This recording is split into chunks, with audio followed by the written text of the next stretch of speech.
Locho sampo pa gyo trashi pa Tuche tempe trinle yarngoda Pege drolor zampe ze parche Palden lame shabla solvade Om a Guru Vajradhara Sumati Munishasane Karma Utta Vardanya Shri Bhad Varsa Manya Sarva Siddhi Hum Hum Om a Guru Vajradhara Sumati Munishasane Karma Vardanya Shri Bhadra Varsa Manya Sarva Siddhi Hum Hum Om Guru Vaj Sumati Munishasane Karma Utta Vardanya Shri Bhadra Varsa Manya Sarva Siddhi Hum Pakyuke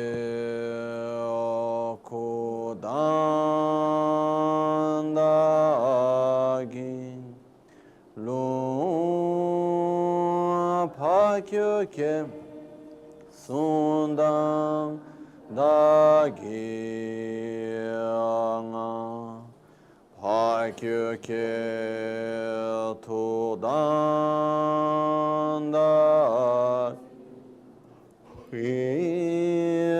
Tüyerme çıktı cingiyolum Pakyuke kudan dagilu Pakyuke sundan dagila Pakyuke tudan dagi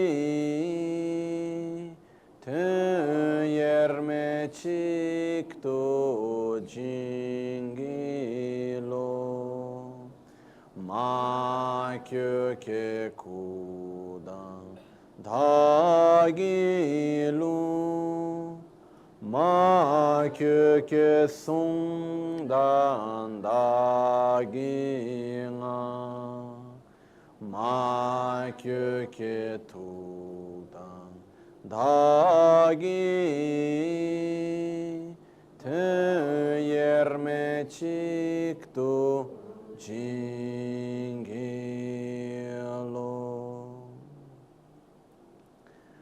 Om Muni Muni Mahamuni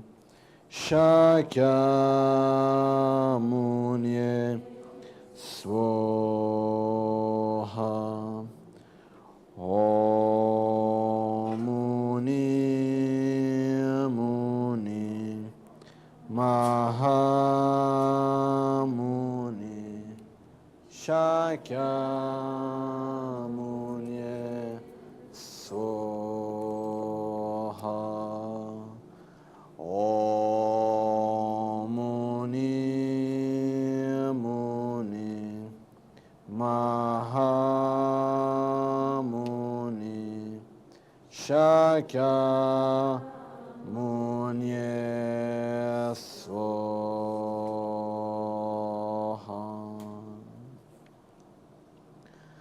Sangye Chedan Soge Chanamla Chanchu Pardo Dani Kyapsuchi Dagi Jinso Gibe Sonamgi Drola Pinchira Sangye Druparasho Sangye Chedan Soge Chanamla Chanchu Pardo Dani Kyapsuchi Dagi Jinso Gibe Sonamgi Drola Pinchira Sangye Druparasho Sangye Chedan Soge Chonamla Chanchu Bardo Dani Kyapsuchi Dagi jinso gibe sonam gi. Drola penchira sangue druparesh. Em Buda, Dharma e Sangha, tomo refúgio até a iluminação. Com a prática da generosidade das outras perfeições, possa eu atingir o estado de Buda para o benefício de todos os seres sencientes.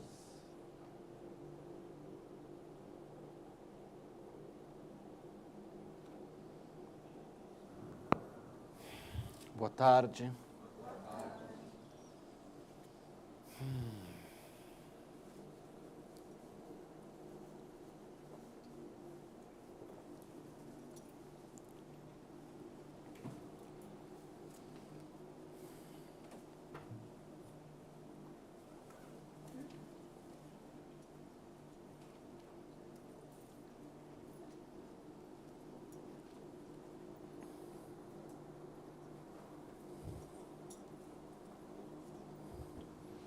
Então, ontem a gente viu a parte que fala sobre o momento no qual a gente tem que desenvolver, ou a gente queira desenvolver um bom nível de concentração. Primeira coisa que a gente precisa é ter espaço interior. Se a gente não tiver espaço, a gente não vai conseguir se concentrar. Eu acho que isso é algo que a gente já percebe isso no nosso dia a dia, né? Se tem um grande problema na nossa cabeça, ou se tem algum objeto de grande desejo, alguma coisa assim, a gente não consegue se concentrar em nada. A gente tenta colocar a nossa mente naquilo, porém o que acontece é que a nossa mente sempre volta, como um ímã de uma certa forma, que fica levando de volta a nossa mente para aquela distração. A gente tem dificuldade de conseguir assentar e fixar a nossa atenção em uma coisa ou outra que seja, né? Então, se a gente tiver verdadeiramente a intenção de desenvolver um bom nível de concentração, a primeira coisa que a gente precisa fazer é diminuir as nossas distrações. Isso é uma coisa que, é claro, a gente pode falar, não, mas nos dias de hoje não é fácil. São muitos os estímulos que a gente tem. Eu acredito que os estímulos, de uma certa forma, sempre existiram. É claro que hoje em dia a gente tem um aumento do ponto de vista de ter sempre, a gente tem, como se pode dizer, instrumentos que existem especialmente para criar estímulos, né? Cada vez mais. Então, o estímulo é o espaço que aquilo acaba ocupando na nossa mente. Então, faça um exemplo qualquer, que é uma coisa muito presente na vida das pessoas hoje, são as redes sociais. Então, no momento, vou lá e postei uma foto. Coloquei aquela foto. O espaço que aquilo ocupa na mente é só no momento que coloca a foto ou depois ainda mantém o espaço? Quantas pessoas vão curtir minha foto? Se muitas vão curtir, acabar curtindo a foto, o que traz aquilo? O ego se sente um pouco massageado, aquela coisa de um certo prazer. Se ninguém curte ou alguém não curte, diz que também já tem uma certa aversão, né? Mas o que acaba acontecendo é que já tem uma parte da mente que fica presa naquilo. Então, mesmo que o aparelho, que o telefone não toque, já fica lá olhando, será que alguém vai curtir? Já foi tanto tempo que eu coloquei a foto, ninguém teve nenhuma reação ainda. Uma parte da mente fica presa naquilo. Então, meu ponto não é nem o fato da gente, por exemplo, se a gente for num lugar onde a gente não queira ter a distração da mente, uma das coisas a fazer não é colocar o telefone no silenciador, é desligar. Porque, por exemplo, estamos agora aqui nesse momento onde a gente vai falar muito bem, essas horas desse domingo eu vou dedicar para poder escutar o Bodhisattva Charyavatara sobre a concentração, etc. No momento no qual eu coloco no silenciador, eu estou lá sentado, de repente vê a luzinha aparecendo, dá uma tremidinha. Uma parte da mente já foi para lá. O que será que foi? Ocupa um espaço dentro de nós. Então, o fato é a gente conseguir diminuir as distrações à nossa volta para que a gente tenha um espaço efetivamente maior. Por quê? Porque nós somos fracos de um certo ponto de vista. A gente se deixa influenciar com muita facilidade. Basta uma coisa pequena para que aquilo tome o espaço da nossa mente. O dia que a gente for tão forte para poder se concentrar em qualquer situação, tudo bem, não tem problema nenhum, entendeu? Deixa o telefone tocando, e mais televisão ligada, e mais o vizinho nos chamando, batendo na porta, não tem problema nenhum. Você consegue manter a concentração. Caso contrário, a gente precisa um pouco saber lidar um pouco com as influências que tem à nossa volta, com as coisas que tomam espaço. Porque eu acredito que no final das contas, a gente dá tanto valor a essa vida é tão importante, eu quero ter essa vida bem, mas no final, onde que a gente vive a vida? Onde se encontra a nossa vida? Nos momentos que a gente vive, nas experiências que a gente tem. E onde que a gente vive a experiência? Principalmente dentro de nós. Porque eu posso estar fisicamente aqui, mas se a minha mente não está aqui, eu estou presente? Eu vivo a experiência desse momento aqui? Não. Então, uma das coisas importantíssimas na nossa vida é o espaço interior que a gente dedica para cada coisa. É através do espaço interior que a gente vai dedicar que a gente vive cada experiência também. Por exemplo, eu vou conversar com uma pessoa. Eu encontro um amigo, ou uma pessoa no trabalho, ou quem quer que seja. Existe uma diferença enorme entre eu ir lá e dedicar 100% do meu espaço para aquela pessoa naqueles 5 minutos, ou dedicar 15% naquela hora e meia. 5 minutos no qual eu estou presente verdadeiramente para o outro, eu dou e recebo muito mais do que 1h30 estando lá, mas não estando lá. Fisicamente presente, mentalmente ausente. Então, saber usar o nosso espaço e direcionar o nosso espaço com liberdade, com consciência, é algo extremamente importante para a gente. É importante no nosso dia a dia, é importante no nosso caminho espiritual. Então, uma das coisas que é necessário para isso é começar a diminuir o espaço que os objetos de atração e aversão tomam de nós. Porque uma coisa é eu ir lá e falar, vou tomar esse copo d'água, eu quero aproveitar ele o máximo possível, coloco toda a minha atenção e espaço para o copo d'água.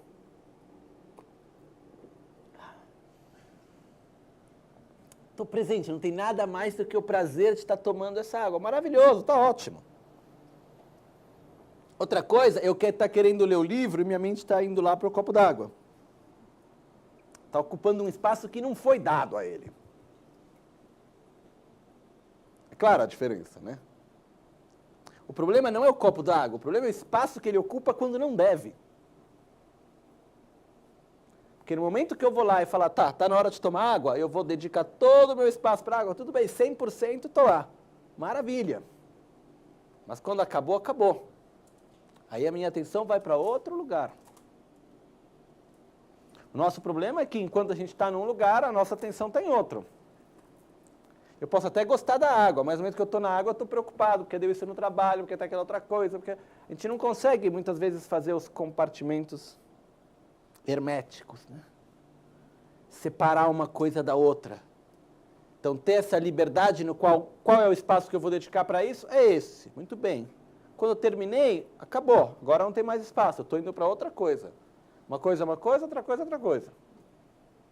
Saber fazer essa separação. Tenho que lidar com o problema? Vou colocar toda a minha atenção e espaço para aquele problema naquele momento.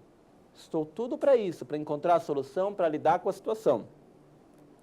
Terminou aquele momento? Muito bem. Fechou na caixinha lá do espaço, está aqui. Agora eu não preciso mais lidar com isso. Não é o momento de lidar com isso. Estou em outra fase, em outro momento. Então aquilo não deve mais ocupar espaço dentro da minha mente. É claro que as paredes que dividem as várias situações, elas são meio permeáveis muitas vezes. Então entra a água de um lado para o outro, né? Ou se não, a gente fala que nem tem uma boa a isolação acústica também não é das melhores. Então entra ruído, umidade, de tudo para um lado e para o outro. Na verdade, a gente precisa conseguir isolar bem uma situação da outra, uma coisa da outra. Isso é uma coisa que a gente tem que treinar, não é uma coisa que vem de uma forma natural e espontânea. Por isso que uma das coisas é reconhecer onde eu tenho um grande apego, onde eu tenho um grande desejo, reconhecer o espaço que isso toma em mim e dizer, muito bem, no momento no qual eu estou diante de um objeto que não é aquilo, quando aquela mente vier, eu não vou dar espaço a ela. Assim como ela vem, eu vou deixar ela passar. Eu não vou me ficar deixando pegar por isso. É claro que quanto mais forte forem as emoções conectadas com esses objetos, que a gente dá atenção, mais difícil é da gente criar o espaço certo. A gente ter controle disso. Se eu tenho um desejo muito grande, um medo, a raiva, etc., etc., a gente tem um controle muito menor disso. Então, quanto mais nós formos emocionalmente estáveis, mais fácil vai ser da gente lidar com o nosso espaço interior. Digamos, o gerenciamento do nosso espaço interior é melhor. Quanto mais instável nos tornarmos emocionalmente, mais difícil vai ser da gente gerenciar esse nosso espaço interior. Okay? Por isso que Shantideva aqui nos fala, olha, a gente tem que ver o quanto que o desejo nos faz mal, o quanto que a gente acaba se tornando escravos do desejo em si. Né? E desejo existem de vários tipos. Então, por quê? Porque no momento no qual eu quero desenvolver uma boa concentração, eu preciso ter o meu espaço à disposição. Só isso. Okay. Então, muito bem. Então vamos continuar um pouco com a leitura do texto. E ele vai nos levando de novo ainda para esses pontos. Só estou procurando rapidamente o tibetano, o ponto onde a gente chegou do tibetano.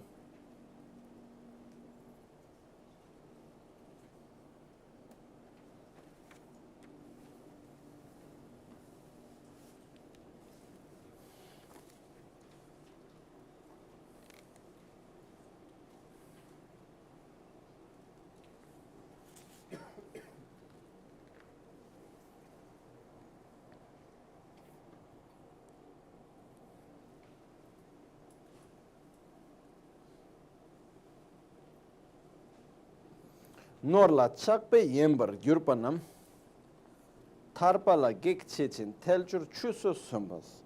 Norla chakpe yembar gyurpanam sipe dunga letrul kapmeto. Döden namla telaso nyemi mangla nöchungte shingda drembe chutaki tsani kamga söba shing. Norla chape yuna tsopa la yi yenwar gyurpa nam les, nam legi wangi yayantu korwar kewes, sibe dunga letruna tarpar töba kap metos. Tse dit sam chetu döba la sebe döba namgi ngar shebe dunga tela sobe nyeba manglas, dewe nö chungte perna shinta drembe chu tagis, dro shinto tsani kamga soba shinos. Com os tormentos envolvidos em acumular, proteger e perder, sabem que a vantagem material é uma desvantagem sem fim. Pois, aqueles distraídos pela obsessão pela riqueza não têm tempo para se libertar dos sofrimentos da existência compulsiva. Assim, para aqueles com desejo, desvantagens como essas e outras, para aqueles com desejo, desvantagens como essa e outras são abundantes, e qualquer gosto de prazer é insignificante, como os punhados de alguns bocados de relva conseguidos por um boi quando puxando uma carroça. O que quer dizer? No momento no qual a gente dedica a nossa vida unicamente para ter bens materiais e prazeres sensoriais, se a nossa vida vive em volta disso, aquilo que a gente estava dizendo ontem também, viver unicamente para sobreviver, ou seja, se eu passo a minha vida tentando o máximo possível acumular riqueza, evitar sofrimentos e conseguir prazeres, vamos dizer a verdade, é o que a maioria das pessoas fazem ou não? Sem julgar certo ou errado, mesmo se a gente olhar, ó, dentro das religiões, ok? Se a gente fizesse uma, como se diz em português, uma pesquisa, um census, né? Sobre, uma pesquisa sobre as rezas que são feitas. A gente fosse colocar a quantidade de rezas em percentual que são feitas, pedidos para saúde, financeiro, amor, possessividade, que na verdade é meio misturado as duas coisas, pedido de reza para sucesso no trabalho, no estudo, etc. E depois a gente coloca uma outra parte, que é as rezas que são feitas, pedidos para ter mais paciência, equilíbrio, concentração, amor, correta visão da realidade, saber amar melhor a si mesmo e ao próximo, etc. Ok? Ou seja, verdadeiro desenvolvimento espiritual. Qual será que é o percentual entre todas as religiões, todos aqueles que rezam, das primeira e da segunda categoria? Pedidos mundanos e pedidos espirituais. Os mundanos são 50%? 75%? 90%? 95%? 99,9%? Ok? A gente não precisa ir muito longe.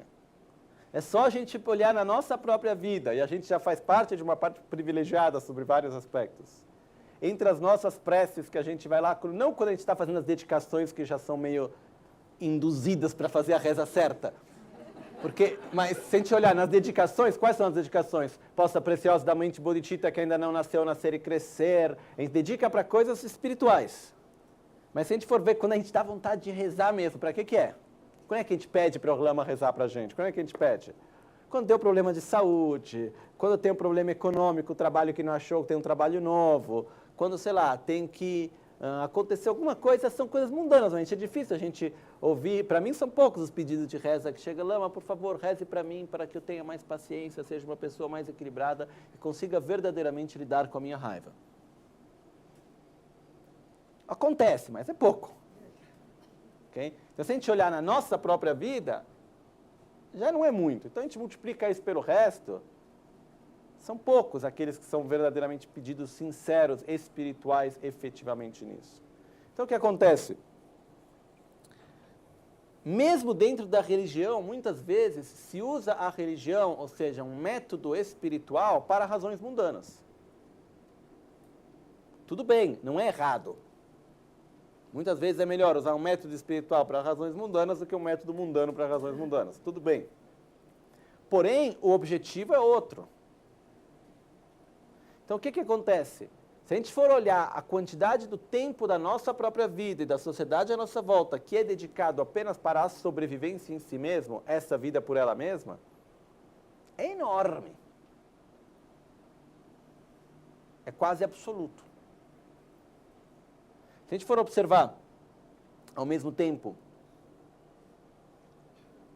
o que ocorreria se a gente pegasse a lista de todas as nossas reclamações e projetos, objetivos e tudo mais, e a gente tivesse que cortar e tirar tudo aquilo que fosse só relacionado a essa vida? Ia sobrar alguma coisa? Talvez, sim. Mas pouco. Pode ser, nossa, eu tenho muita raiva, quero ter mais paciência. Isso sobra. Eu gostaria de amar de uma forma melhor. Isso sobra. Tem coisas que sobram, mas tem muita coisa, a maioria não sobra. Okay?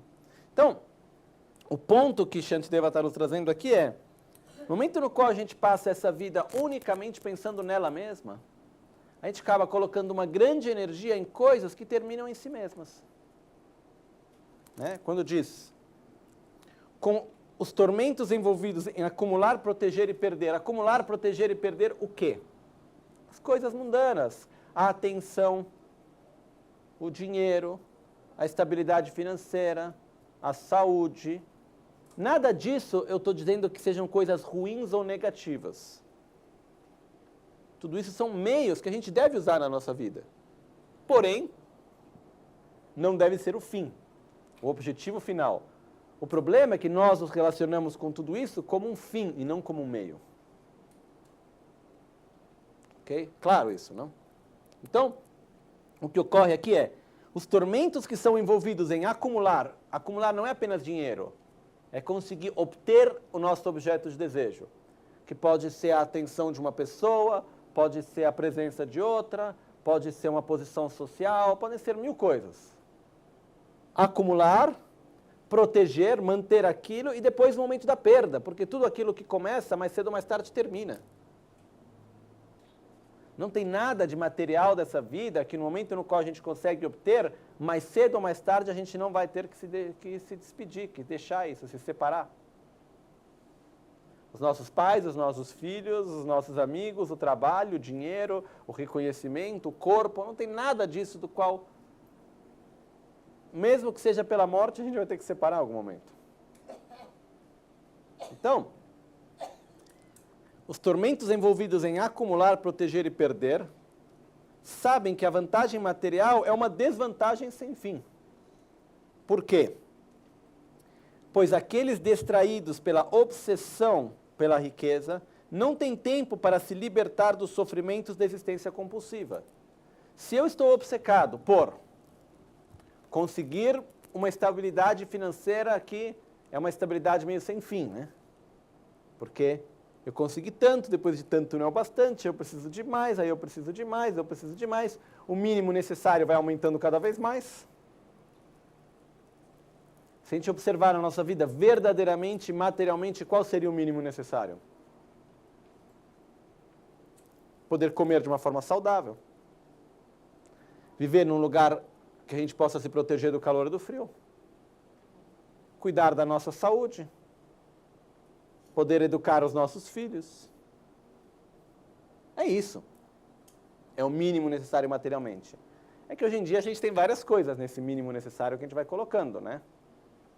Eu preciso ter a roupa não sei como, ter o telefone sei lá o quê, ter isso, aquilo. A gente vai aumentando esse nosso mínimo necessário de uma forma absurda. E o problema qual é? É um pouco aquela brincadeira que é um pouco real, que fala, eu trabalho para pagar o carro, eu uso o carro para ir trabalhar. Né?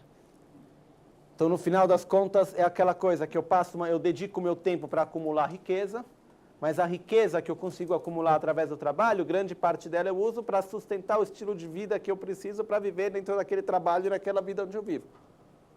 Então, no final das contas, é um ciclo que a gente cria muitas vezes dentro disso. Okay? Então, o fato é,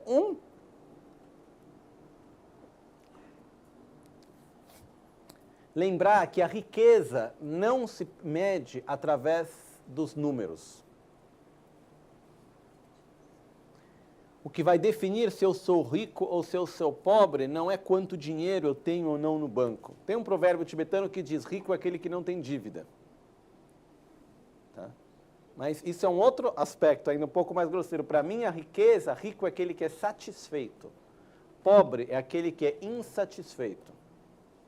Pois ser rico quer dizer ter a mais do que eu necessito. E quando é que eu tenho a mais do que eu preciso? Quando eu sou satisfeito. Então eu tenho a sensação de abundância. No momento no qual eu sinto que não é o bastante, eu posso ter 4 carros novos na garagem, 5 casas, uma conta enorme no banco e seja lá o que for. Se eu sou insatisfeito, eu sou pobre. Eu tenho a sensação que falta, que não é o bastante. Mas o ponto principal que Shantideva nos traz aqui qual é? Quando a gente cria toda essa máquina da riqueza à nossa volta, a gente tem que cuidar, né? Então aqui é um pouco que nem está andando de bicicleta. Começou a andar agora, não pode parar, senão cai. Então vai tendo que sustentar isso. E o que tem mais precioso na nossa vida? O nosso espaço interior, o nosso tempo, enquanto espaço interior, não o tempo do relógio. E grande parte desse tempo, se não todo, muitas vezes é ocupado pelo quê? Pelo tempo que é necessário pelo trabalho, ou seja, eu estou fazendo uma troca, dando meu tempo, meu espaço interior em troca de recurso financeiro. Porque é isso. Só que não termina aí, depois eu tenho que cuidar do recurso financeiro, eu tenho que gerenciar como que eu vou como que eu vou gastar isso, o tempo que eu vou dedicar. Então é a casa, é a calha, é o teto, é o carro, que o pneu, que o seguro e o imposto. E depois o quê? O carro está sujo, tem que lavar, mas não tem água, não pode lavar o carro. Aí depois tem o problema daqui, tem o problema de lá, e as coisas vão tomando espaço. Aí aquela roupa está com uma mancha, tem que levar para lavar não sei o quê, porque tem um problema disso, e vai aumentando, aí tem que pintar o cabelo, porque teve não sei o quê, e tem que fazer, e assim vai, e o tempo vai se consumindo. É real. Não só isso, mas como tem aquela outra coisa. Uma vez eu me lembro, estava em Milão, tem um pequeno restaurante que fica na mesma rua do centro, que foi comprado por um amigo nosso, Franco. Então a gente estava lá junto com ele, muitas vezes a gente vai almoçar lá quando eu estou em Milão. E é um restaurante interessante, que é uma tradicional trattoria italiana, onde vai desde o pedreiro até o homem de negócios que vai comer lá junto. Então um dia estava lá conversando, e tinham lá 2 investidores, super preocupados, tal, porque a bolsa tinha caído e estava sem dinheiro, não sei o quê.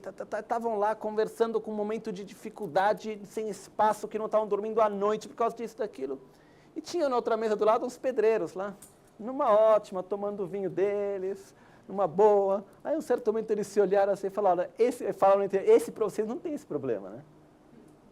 Aí ele falou, não tem o que gerenciar, não tem que ficar se preocupando por isso, né?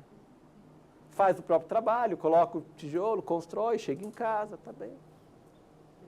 Cada um tem o seu próprio. Pedreiro na Itália tem uma vida um pouco melhor do que pedreiro no Brasil. Porém, o ponto qual que é? Quanto mais eu tenho que cuidar daquilo que eu tenho. O espaço que aquilo toma na minha vida. E uma das coisas que a gente tem que contabilizar no custo das coisas é o espaço interior que aquilo me ocupa. Ter algo que materialmente possa ser muito rendável, muito bom, mas que ocupa um espaço interior exagerado dentro de mim, eu tenho que calcular isso. Porque o meu espaço interior vale muito mais do que o dinheiro crescendo no banco ou muita coisa assim. Então, é necessário a gente também saber calcular dessa maneira. Porque o que Shantideva nos diz aqui?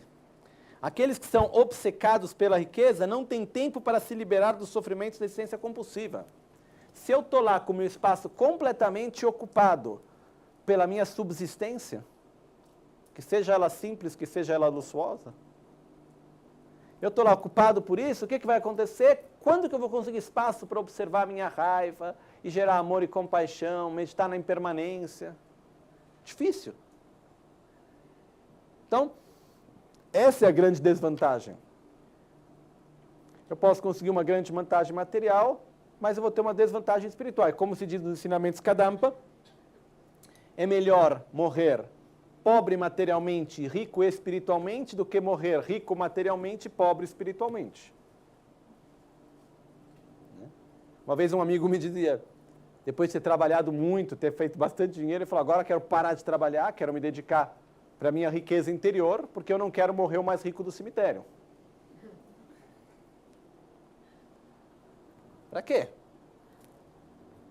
Isso nos ensinamentos Kadampa é colocado com muita clareza. Kadampa são antes de Lama Tsongkhapa, os ensinamentos que vêm de Atisha.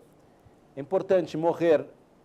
Materialmente não importa se a gente morrer pobre ou rico, mas espiritualmente é importante a gente morrer com riqueza espiritual. Então é melhor ter uma vida mais simples, mas onde a gente usa o nosso espaço interior para o desenvolvimento espiritual, do que ter uma vida materialmente mais rica, onde a gente não tem espaço para o nosso desenvolvimento espiritual, e onde chega na vida a gente acaba tendo uma vida pobre espiritualmente. Isso a gente vê muito nas pessoas que estão envelhecendo muitas vezes, que chega no momento da vida no qual para de trabalhar. E assim, e o que acontece depois de se aposentar e mais para frente, tem uma hora que se não tem algo com o que preencher a vida espiritualmente, muitas vezes, não sabe muito bem onde colocar a energia. Muito bem, posso ter bastante dinheiro, posso ter criado uma situação estável econômica, ótimo por um lado, nada contrário a isso. Porém, se a gente não prepara desde já a criar espaço, se acostuma a dedicar um espaço para o nosso caminho espiritual, depois vai ser difícil de um dia para o outro fazer isso. Então, é colocar dentro do nosso balancete final do ano.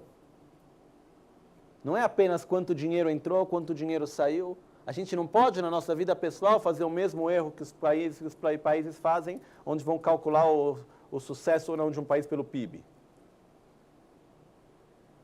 Não é o meu PIB pessoal que importa. No final do ano, a parte econômica é um fator.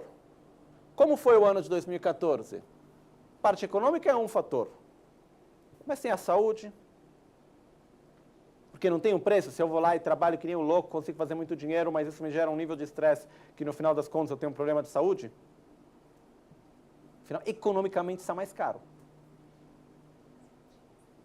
Então, tem a parte econômica? Sim, porém, tem a parte da saúde, tem a parte do conhecimento que eu aprendi durante esse ano, tem a parte dos relacionamentos, tem a parte do desenvolvimento espiritual, da saúde física, da saúde emocional, das experiências que eu tive de crescimento.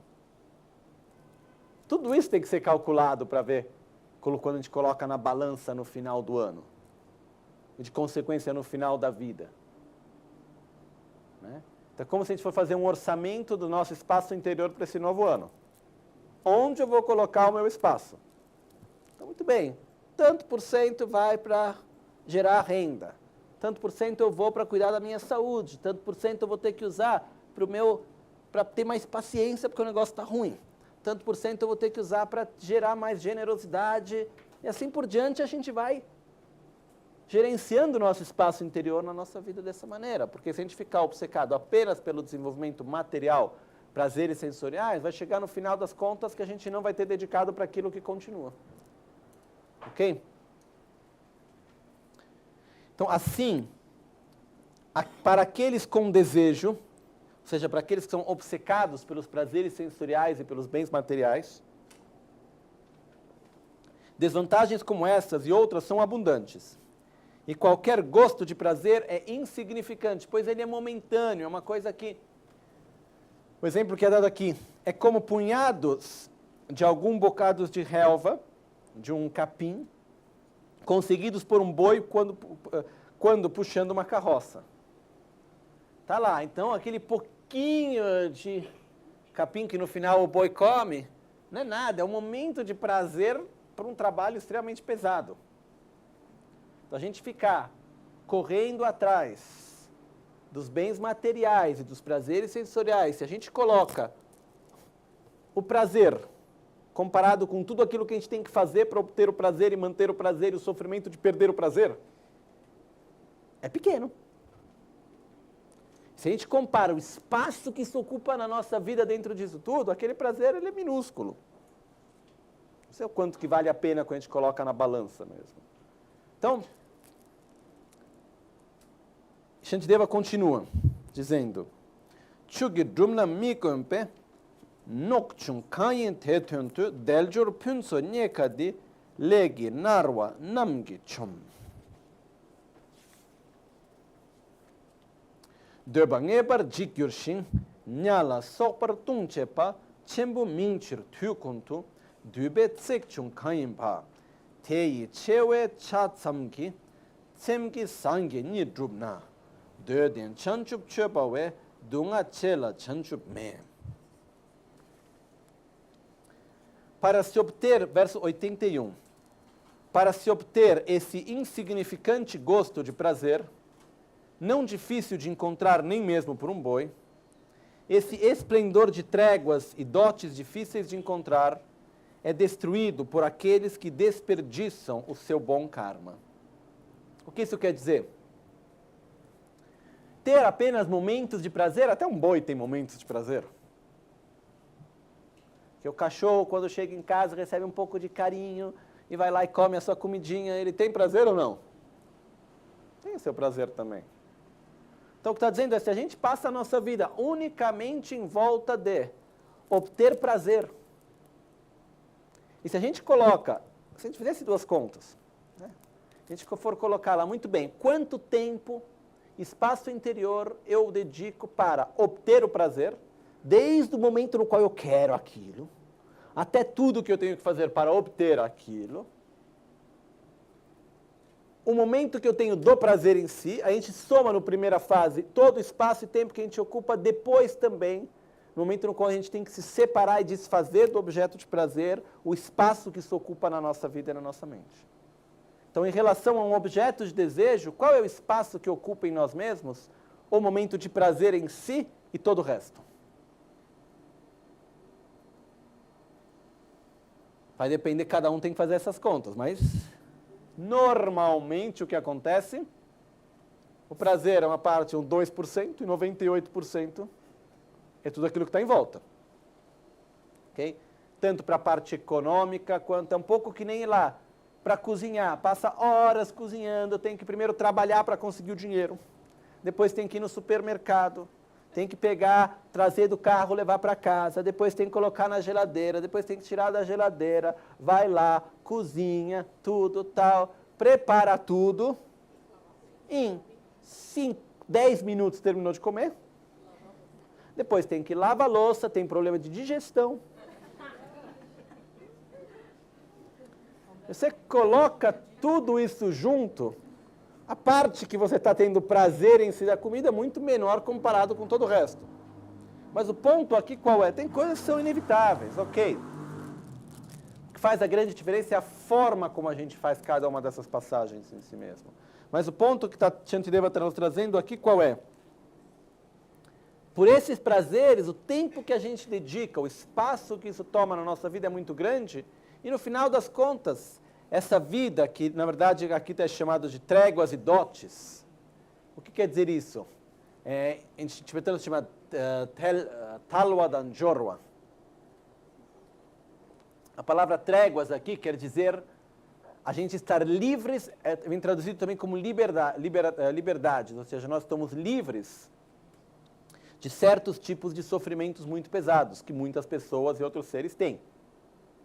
A gente não vive num lugar, a gente não vive no meio de uma guerra, a gente não vive na pobreza total, a gente não vive com uma doença grave, a gente não tem várias situações que trazem um grande sofrimento. A gente tem dotes. Os dotes o que são? São riquezas, são condições extremamente favoráveis e raras.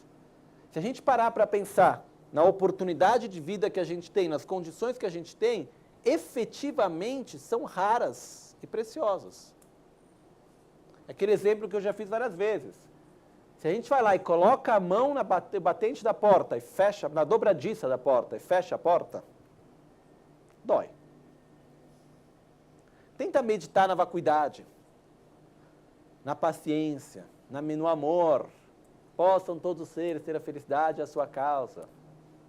Refletir sobre a concentração enquanto a mão está apertando a dobradiça da porta. Está saindo, o sangue está escorrendo. Ouve o barulhinho dos ossos quebrando. Consegue? Qual é o único pensamento que tem naquele momento? Tirar a mão de lá. E se a gente vê alguém que está meio segurando a porta e a outra mão chega perto daquela pessoa, a gente vai fazer o possível para afastar aquela pessoa de lá? Vai. Então, o que isso quer dizer? Existem pessoas, e não poucas, muitas e muitas e muitas e muitas, que, como uma metáfora, nascem com a mão na dobradiça da porta. Passam a vida inteira nessa situação. Tem lugares onde o nível de sofrimento é tão absurdo, mas tão absurdo, que a gente nem imagina. Tem coisas que, falando assim, me vem à mente, não dá vontade nem de contar. Porque são níveis de sofrimento tão absurdos que a gente não... é fora da nossa concepção. Okay? Então, o que acontece é que, quando uma pessoa ela vive nesse nível de sofrimento tão grande, o que acontece? Ela simplesmente não tem espaço para qualquer outra coisa. E quando a gente conversa com pessoas que tiveram perto e tiveram experiência com pessoas que efetivamente vivem em níveis de sofrimento absurdos, elas dizem mesmo que essas pessoas que vivem nesse nível de sofrimento tão absurdo acabam tendo uma mente muito mais simples. Não tem tanto espaço para elaboração e para observação e assim por diante. Okay? Então, o que ocorre? Nós estamos livres disso. A gente tem um espaço interior que nos permite se auto-observar. Isso já é raro. Porque nesse planeta com 7 bilhões de pessoas, 2 bilhões e meio vivem nesse estado. Depois tem aquele monte de pessoas, que são pelo menos mais 2 bilhões de pessoas, que vivem apenas acima do nível da pobreza. Ou seja, trabalha-se 16 horas por dia, pelo menos, para sobreviver. Não são poucas. Depois tem aquele monte de pessoa que poderia ter um pouco de espaço, materialmente teria a possibilidade de ter um pouco de espaço, mas faz aquela vida que é trabalhar, televisão, Rede Globo novela, Big Brother, no momento que tem um pouco de preocupação, problema, vai lá, fuma alguma coisa, bebe outra, deixa o tempo passar, não tem a coragem de se olhar nos olhos, e a vida vai passando e acaba. Tem aquele outro monte de pessoas que, na verdade, teriam a possibilidade de ter um espaço mais interior, porém o que acontece? São escravos dos prazeres, são escravos da diversão, são escravos do dinheiro, são escravos do poder. Vivem para isso. Aí depois tem aqueles que querem seguir um caminho espiritual, mas não sabem nem por onde começar. Tem aqueles que querem seguir um caminho espiritual com sinceridade, mas acabam sendo guiados de uma forma errada, e com isso eu não estou dizendo que o budismo seja o único caminho. Se a gente começar a observar, quantos são aqueles que verdadeiramente têm a possibilidade de ter as condições mínimas, materiais, físicas, mentais, para poder seguir um caminho espiritual com sinceridade? Um processo de autoobservação, de reflexão, de mudança e transformação do próprio comportamento, do próprio estilo de vida, da própria atitude interior.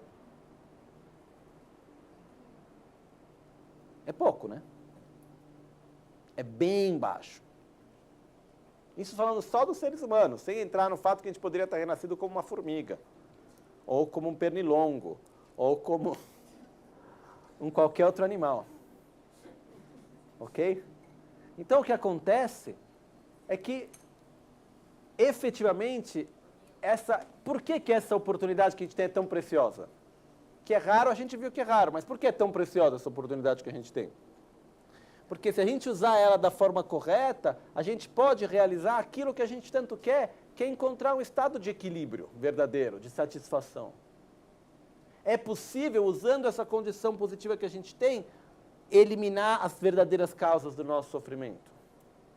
Se não for sair completamente do samsara, pelo menos sair um pouquinho mais do centro dele, devagarzinho, chegar mais perto da saída. É possível. Então, este esplendor de tréguas e dotes difíceis de encontrar, esta vida tão preciosa, com essas condições tão raras e tão difíceis de se encontrar, é destruído por aqueles que desperdiçam o seu bom karma. É destruído por aqueles que acabam desperdiçando essa oportunidade com coisas que terminam em si mesmas. A vida vai passando, vai passando, vai passando, vai passando, e quando viu, se foi. E quem nos dá a certeza que a gente vai poder recriar essas mesmas condições que a gente tem nessa vida hoje? Eu não tenho essa certeza. Quaisquer dificuldades que existam ao ficar exausto o tempo todo por causa dos desejos insignificantes do corpo, que irá definitivamente perecer e, consequentemente, cair nos reinos sem alegria e pior. Com 1/1000º das dificuldades haveria budeidade, enquanto que aqueles com desejos têm sofrimentos maiores do que aqueles engajados no comportamento do Bodhisattva, e ainda assim não têm a iluminação. Shantideva aqui nos traz que é o seguinte: quanto é o cansaço, a energia, qual o tamanho da energia que a gente coloca para obter os nossos objetos de desejos e prazeres e materiais? É grande, né? Se a gente pegasse, não vamos dizer tudo, 50% dessa energia e colocasse com sinceridade na nossa prática espiritual, qual seria o resultado? Enorme. Para conseguir um objeto de desejo, quando a gente quer muito alguma coisa, se tem um pouco de cansaço nesse processo, é um problema? Não. Se é um pouco dolorido, é um problema? Não. Se a gente pegasse essa mesma energia e colocasse na meditação,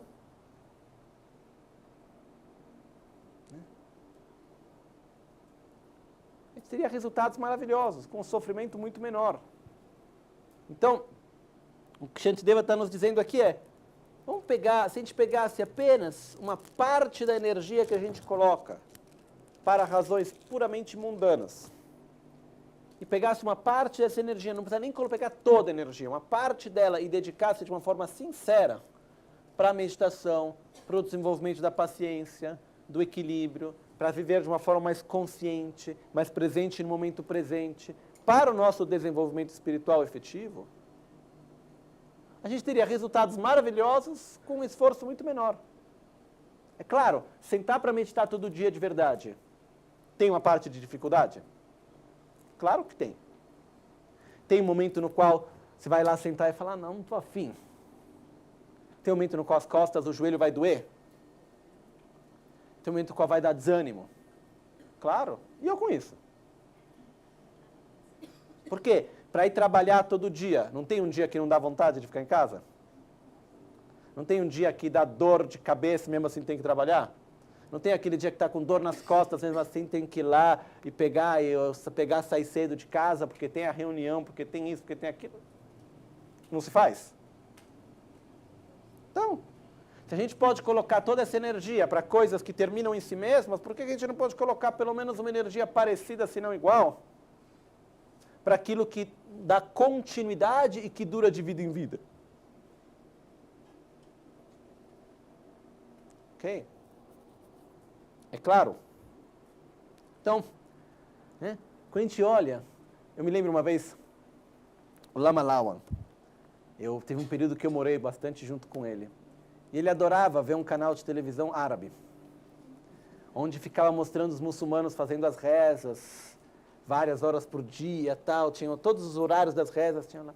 E o Lama Lawan, ele ficava olhando, maravilhado, assim. Aí um dia ele me falava, se nós budistas tivéssemos a mesma determinação deles, a gente teria todo mundo iluminado. Se fosse lá todo dia, 5 vezes por dia, sem nunca deixar de fazer e tá lá, não sei o quê. Ele fala, mas a gente não faz, né? Fica naquela coisa, meio assim, tudo bem. Então, mas o ponto aqui é reconhecer que, por alguma razão, eu não sei dizer exatamente qual é, a gente acha que no caminho espiritual não pode ter dificuldade. Tem que ser tudo fácil, tudo prazeroso. A primeira dificuldade é uma razão pela qual eu tenho que dar para trás. Não é assim. A verdade é que não é fácil necessariamente. É bom, mas não é necessariamente fácil. Não é fácil você olhar nos olhos e dizer, eu vou lidar com a raiva, eu vou lidar com os ciúmes. Eu tenho um trauma? Tenho, mas eu vou superar isso. Não é fácil. Fala, sou preguiçoso? Sou, mas não vai ter história. Então,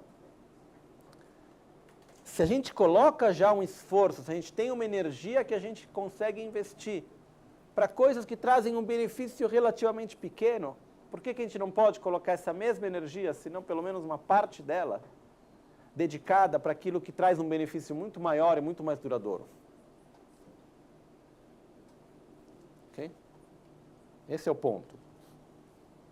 Né? Quaisquer dificuldades que existem ao ficar exausto o tempo todo por causa dos desejos insignificantes do corpo, ou seja, pelos próprios prazeres do corpo, pelos próprios... A gente não tem problema de ir lá ficar meia hora esperando na frente de um restaurante para ir comer no lugar que a gente gosta, ou se não fazer 40 minutos de carro para chegar até aquele lugar, ou esperar na fila do cinema, ou seja o que for. Mas na hora de ter que ir lá e dedicar 1 hora para a meditação, já parece uma coisa... Então, que irá definitivamente perecer e, consequentemente, cair nos reinos sem alegria e pior. Ou seja, se a gente dedicar a nossa vida unicamente para os prazeres, sem dedicar um espaço importante dela para desenvolver nossas qualidades e ver de uma forma coerente com aquilo que a gente acredita, com os valores positivos, o resultado final não vai ser positivo. Porque a gente vai passar uma vida gastando energia positiva que em algum momento a gente acumulou, porque cada sensação de prazer e satisfação é o resultado de uma ação positiva que a gente criou em algum momento. E a gente não vai ficar acumulando muita energia positiva nova, tem uma hora que acaba. E a gente entra em depressão, sofrimento e assim por diante. É que nem ficar gastando, gastando, gastando, sem acumular mais, tem uma hora que acaba. Com 1/1000º das dificuldades, haveria a budeidade. É como o que o sexto Dalai Lama dizia. Se eu desejasse a iluminação tanto quanto eu lhe desejo, dizia para uma mulher, eu já seria iluminado. Ele diz essa frase em 2 poemas. Em um poema ele diz especialmente para uma mulher, ele fala, se eu desejasse a iluminação tanto quanto eu te desejo, eu já seria iluminado. Em outro ele fala para as mulheres em geral, ele fala, se eu desejasse a iluminação tanto quanto eu desejo as mulheres, eu já seria iluminado. E ele tinha razão. Se a gente pega a paixão por algo e direciona essa paixão, toda essa energia, de verdade para a nossa prática espiritual, se a gente acorda de manhã pensando, preciso sair do sofrimento, hoje não vai ter espaço para raiva. Tenho que acumular mérito. Se a gente vive a nossa paixão no nosso caminho espiritual, a gente faz em 2 anos aquilo que a gente não consegue fazer numa vida inteira. Se é prioridade de verdade. É claro, se é aquela coisa meio mole, que vai, de vez em quando, vai lá, faz uma prática aqui, faz outra prática lá, já está ótimo, melhor que não fazer nada, com certeza. Mas aqui vai, de vez em quando pensa, sim, nossa, seria melhor, sim, porém, e fica naquela coisa, agora não dá, e vai de vez em quando, aí vem o lama, aí para um pouco, reflete, aí depois vai, passam 6 meses, aí de novo. Está ótimo, nada de errado, porém é lento. Normal. Se a gente tivesse o esforço, a determinação, a paixão pelo nosso caminho espiritual, antes de qualquer outra coisa, o resultado vai vir de acordo com a energia que a gente investe. Então, com 1/1000º das dificuldades que a gente tem para obter os objetivos mundanos, a gente obteria a budeidade. Enquanto que aqueles com desejos têm sofrimentos maiores do que aqueles engajados no comportamento do Bodhisattva. O caminho do Bodhisattva não é fácil, porém é muito mais fácil do que o caminho do desejo mundano. Muito mais fácil. Como qualidade de vida, como resultado efetivo. E ainda assim não tem a iluminação, passa por muito mais dificuldades e no final de tudo não chega em lugar nenhum. Então, muito melhor gastar uma energia, ter uma dificuldade para no final ter uma estabilidade num estado de bem-estar, satisfação e alegria e paz, do que colocar uma energia absurda numa coisa que no final termina em si mesma e nos leva ainda para um estado de maior sofrimento. Ok? Nem armas, veneno, fogo, precipícios nem inimigos se comparam aos desejos quando penso nas torturas dos reinos sem alegria e afins. Aqui tem um ponto que é reino sem alegria. Em algumas tradições chamadas de infernos. Existe ou não?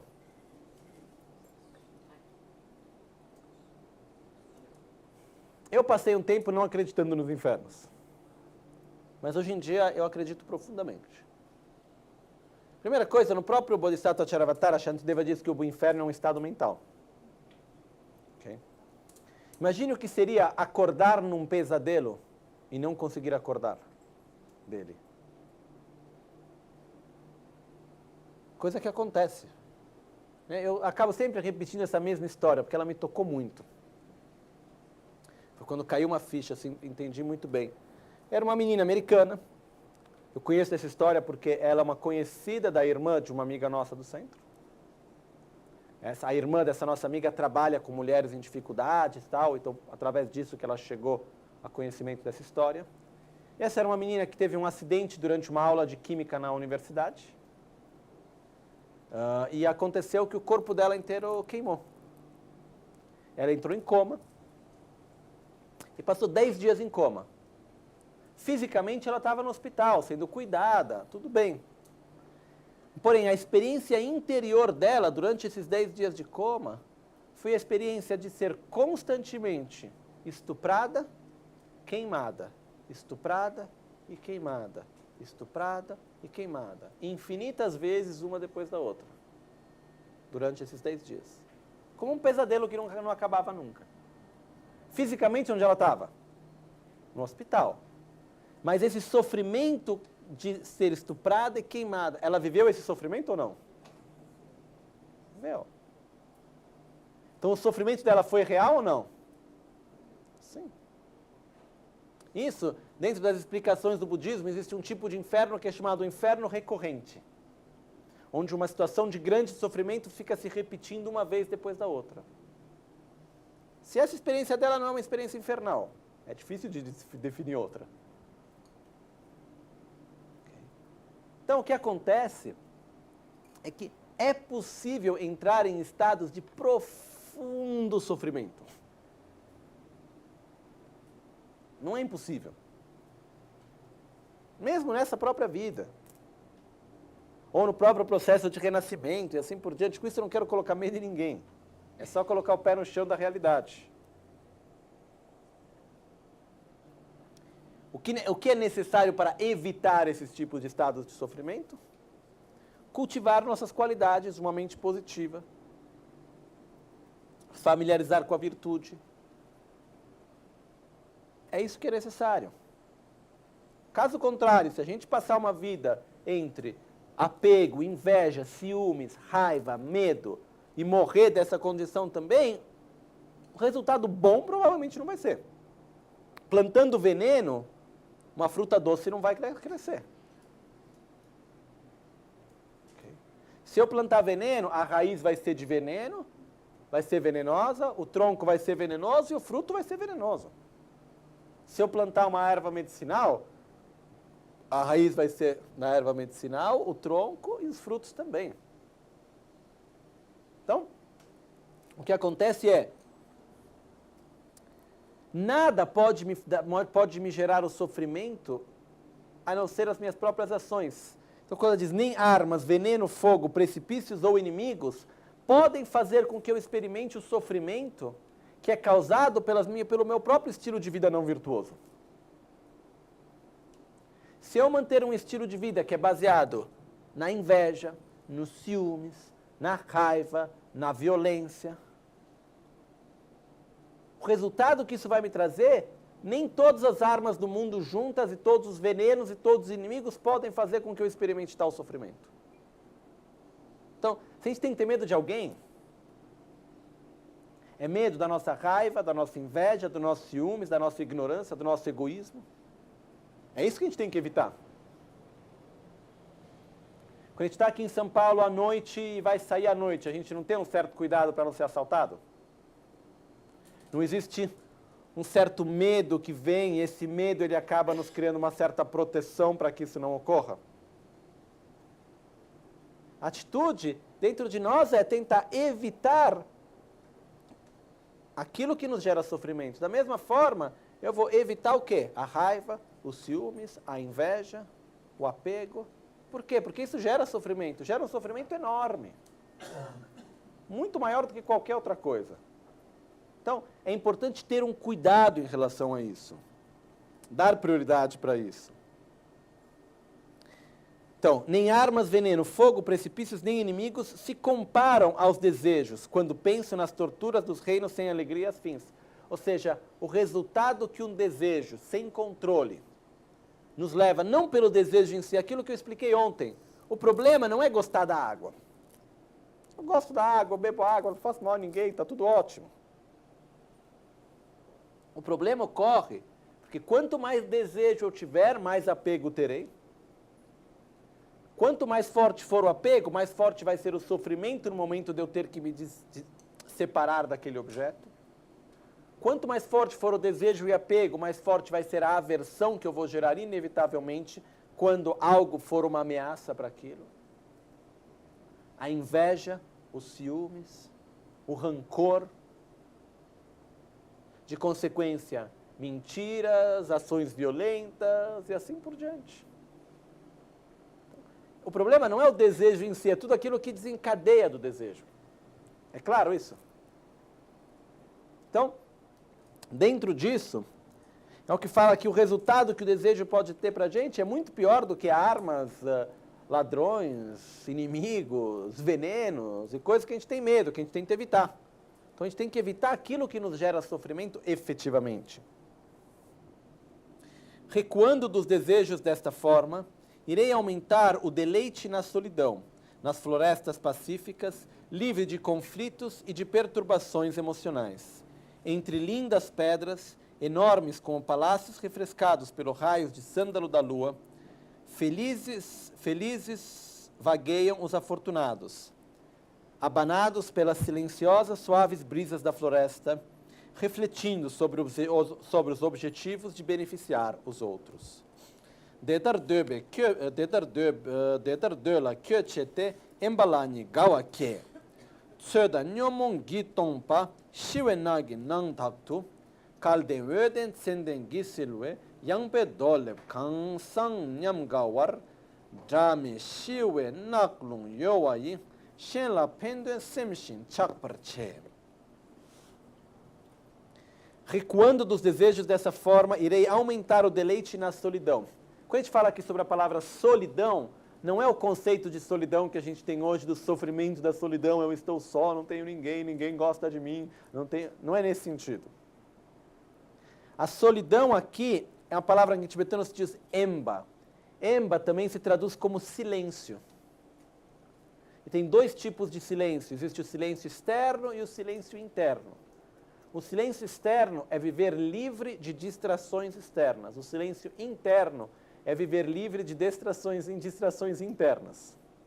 Quais são as distrações internas?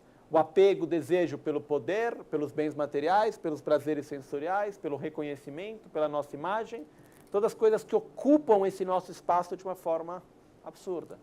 Então, recuando dos desejos, que é domando o desejo, é reconhecendo que o maior benefício não é satisfazer o desejo, mas é domar o desejo. Domar o desejo não quer dizer, como eu posso dizer, fazer um exemplo. Não é com a força que a gente doma o desejo. Então, a própria palavra domar talvez não seja a melhor palavra. Mas é com o carinho, é com o reconhecimento que aquilo não é o lugar certo onde colocar a nossa energia. É deixar com que aquele fogo devagarzinho se torne mais fraco. E como eu disse antes, recuar do desejo não quer dizer não ter prazer. Dá para entender essa diferença? Se eu não tenho estar livre do desejo, quer dizer, estou tomando a água, que bom, adoro a água. Quando eu estou tomando a água, minha presença está naquele momento e estou aproveitando a água no máximo. Posso viver aquele prazer num nível incrível de prazer. Porém, no momento no qual eu deixo de tomar água, ela deixa de ocupar um espaço na minha mente. Não é mais aquilo que ocupa o meu espaço. Esse é o objetivo em relação a isso. Okay? Então, uma pessoa que consegue domar os próprios desejos não quer dizer uma pessoa que vive livre de prazeres. Não é isso. Okay? Então, assim, não existe um sentimento de culpa no prazer em si. O problema não é o prazer. O problema é tudo o que vem junto. O problema é o tempo que isso ocupa dentro de nós e as ações que nós vamos cumprir para obter o prazer. Está claro isso? Essa diferença que tem entre os dois? Porque senão a gente tem o perigo de ficar pensando que o prazer é negativo, a gente não pode ter nenhum prazer, eu tenho que recuar de todos os desejos e de consequência de todos os prazeres. E no final o que eu acabo gerando? Um desejo e o apego pelo não prazer. Está claro isso? Outro dia veio uma pessoa conversar comigo na Itália. Ele me disse, olha, eu acho que eu estou com um pequeno problema. Eu comecei a entender que o apego pelas coisas materiais não estava me fazendo bem. Então, todo mês eu vou lá, olho tudo aquilo que eu tenho, as coisas que eu vejo que eu já não uso há 2, 3 semanas, eu dou de presente. Só que eu estou gerando um enorme apego por ter poucas coisas. Cada coisinha a mais que eu tenho já não me faz estar muito bem. Eu preciso ter poucas coisas. e eu estou entendendo que é o mesmo problema. Então, não é só, então, sei lá, alguém me dá um presente e eu fico mal. Por quê? Porque eu estou apegado a ter pouco. Dá para entender a armadilha? Né? Então, o que acontece? Uma coisa é, eu não devo ter apego nem pelo prazer, nem pelo não prazer. Então, o que ocorre? No momento no qual eu consigo abandonar essa prisão do desejo, quer dizer o quê? Que quando eu tenho aquele objeto, eu vou aproveitar dele, vou estar bem com ele. Quando eu não tenho ele não vai estar ocupando um espaço na minha mente. Um espaço dentro de mim. Esse que é o objetivo. Senão o que acontece é, digamos que eu tenho um grande desejo pela água. E pelo fato que eu tenho um grande desejo pela água, e eu não quero ter o desejo pela água, eu vou tentar evitar a água.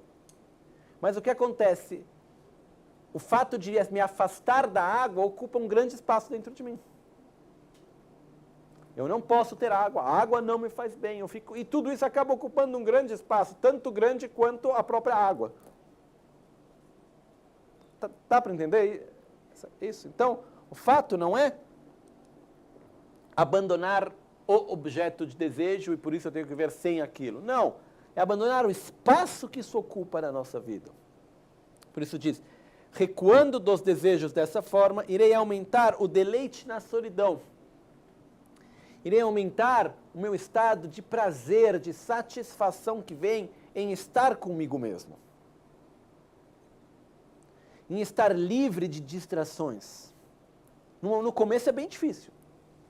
Quando a gente começa a tentar se liberar das nossas distrações, tem uma hora que isso pode criar uma sensação de vazio. A gente está tão acostumado a viver na dependência dos estímulos. Quando a gente começa a diminuir os vários estímulos, tem uma hora que a gente pode se sentir meio vazio. Mas se no momento no qual a gente transcende esse momento de dificuldade, a gente vive um estado de prazer que vem do simples fato de relaxar nesse estado livre de distrações, de estímulos externos. Então, como Shantideva diz, recuando dos desejos dessa forma, irei aumentar o deleite na solidão. Não é a solidão no sentido de viver sem pessoas, é estar livre das distrações. Nas florestas pacíficas, livre de conflitos e de perturbações emocionais, entre lindas pedras, enormes como palácios, refrescadas pelos raios de sândalo da lua. Se diz raios de sândalo porque o sândalo é fresco. Se diz que, por exemplo, uma floresta de sândalo, ela nunca dá a sensação de calor dentro dela. Felizes vagueiam os afortunados, abanados pelas silenciosas suaves brisas da floresta, refletindo sobre os objetivos de beneficiar os outros. Ou seja, felizes são aqueles que conseguem estar em um estado livre das distrações, ocupando o próprio espaço interior com o desenvolvimento de amor, de compaixão, de consciência, de estabilidade, de sabedoria. É disso que está falando. Então, o ponto importante que tem aqui também é que nós não devemos abandonar os desejos e criar um espaço vazio dentro de nós. Porque senão é o que acontece. Eu vou começar a dizer, não, eu não posso mais ocupar o meu espaço com o desejo disso, não posso ocupar mais o meu espaço com o desejo daquilo, e assim por diante. E o que acaba acontecendo com tudo isso é que chega num momento no qual eu não sei mais com o que preencher. Então, um dos métodos é aquele, em vez de colocar a energia em abandonar o desejo, é gerar interesses novos. Eu me lembro uma vez que eu estava conversando com um amigo que já passou por muita dependência de droga e uma vida bem louca, assim, nesse sentido. Eu estava conversando com ele e ele veio e falou, olha, Lama, eu sei que você tem uma mente diferente da minha, mas para aqueles como eu, não funciona falar que uma coisa tem que parar. Você vir para mim e fala, olha, deixa de fazer isso, eu vou fazer ainda mais. O que aqueles como eu, o que a gente precisa é que você nos dê um novo estímulo. E no momento no qual eu tenho um estímulo novo, eu vou automaticamente tirar a energia da outra coisa na qual eu estava colocando antes. Okay? Então, o fato aqui qual é? Não é o bastante a gente ir lá e colocar, não, o desejo não fazer. Eu tenho que preencher o meu espaço com outra coisa. E aqui entra o que é a próxima parte desse capítulo, que a gente vai preencher isso com o quê? Com o desenvolvimento de amor. Porque tem um fato para mim muito claro. O nível de satisfação, de alegria, de prazer que a gente pode obter através de um amor sincero pelos outros é muito, muito maior do que qualquer prazer sensorial que a gente possa viver. Para mim é um pouco comparar como... Eu gosto do exemplo do morango. Né? Eu não sei como que é aqui no Brasil. Na Itália tem um morango que vende no supermercado, que são os morangos enormes com gosto de água. Né? Deve ter aqui também. São os morangos enormes, até branquinhos assim, algumas vezes. Que você come aquilo, tem gosto de água, não tem gosto de morango. Digamos que a gente esteja acostumado sempre a ter comido aquele morango com gosto de água. E, a princípio a gente gosta. Aí de repente um dia a gente vai num lugar e alguém nos traz um morango selvagem. Pequenininho, vermelho, com aquele gosto de morango de verdade. Né? Quando sai o líquido dele é vermelho. Até no passado as mulheres usavam morango para fazer os lábios ficarem mais vermelhos como batom. Isso sim que era morango. Morango de hoje é aquele negócio com gosto de água que não dá em nada. Então imagina se a gente tem um morango, a gente está acostumado a vida inteira a comer aquele morango com gosto de água, de repente alguém nos traz um morango com gosto de morango. A gente vai conseguir voltar para o morango com gosto de água com facilidade? Não. Quando a gente for pegar aquele morango com gosto de água, a gente fala, coisa ruim, né? É bom, mas não é a mesma coisa. Quando a gente consegue sentir o prazer, a alegria de amar de forma incondicional, de amar de uma forma verdadeira e aberta ao outro, qualquer prazer pessoal que eu consiga obter é que nem o morango com gosto de água. Tá bom, é gostoso, mas está faltando alguma coisa na sua essência. Não dá estímulo. Então, todos nós gostamos de ser amados. Isso é uma coisa que a gente gosta de ter atenção, de ser desejado, de ser amado, que os outros gostem de nós, que nos dediquem energia. A gente gosta disso. Por que a gente tem um cuidado pela estética, pela nossa aparência e tudo isso? Porque a gente quer ser amado. Essa é a verdadeira razão. Né? Então, no final das contas, a forma como a gente vai se vestir ou tentar fazer com que a nossa aparência seja agradável ao outro. Não porque a gente quer que o outro esteja bem. Talvez, algumas vezes pode até ser. Mas, a princípio, a razão pela qual a gente cuida da nossa aparência é porque a gente quer ser amado. A gente quer receber atenção. Essa é a razão principal. Quer ser aceito.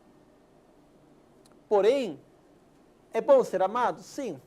Mas o prazer de amar é muito melhor do que ser amado. No momento no qual a gente abre o nosso coração de verdade, e eu amo você não porque você fez algo de bom para mim, ou porque você tem uma aparência que eu gosto, ou qualquer outra coisa assim, eu amo você porque você existe. E eu consigo abrir o meu coração de verdade, a sensação de prazer, de alegria, de satisfação profunda que isso traz, é muito maior do que todos os outros prazeres que a gente possa ter. Qual é o problema disso? Uma vez que a gente tem essa experiência verdadeira, o resto perde a graça. Fica meio assim. É bom, tudo bem, vamos lá. Mas falta alguma coisa. Então, quando a gente fala de tirar os nossos desejos mundanos que ocupam esse espaço, com o que a gente tem que preencher? Com o amor, com a compaixão, com a sabedoria. Por exemplo, para mim, qual que é uma das maiores alegrias da vida? Uma sensação de bem-estar mesmo. Que eu tive algumas vezes, não muitas. E as vezes que eu tive, ela dura. É quando a gente consegue compreender algo de forma diferente que a gente nunca pôde compreender antes. Quando a gente consegue abrir a nossa visão de mundo e por um instante a gente vê o mundo de uma forma diferente, mais clara, mais coerente. A gente expande a nossa consciência. Aquilo gera um estado de alegria, de bem-estar, de uma satisfação que não tem comparação. Então, com o que a gente tem que preencher a nossa vida? Quando a gente tira o espaço que a gente vai dedicar para os bens materiais, para os prazeres sensoriais e assim por diante. A gente tem que preencher isso com o amor, com a sabedoria, com a generosidade, com a concentração, com a estabilidade. E isso vai trazer um grande estado de plenitude também. Então, é necessário preencher com algo. Okay? E principalmente é com o amor.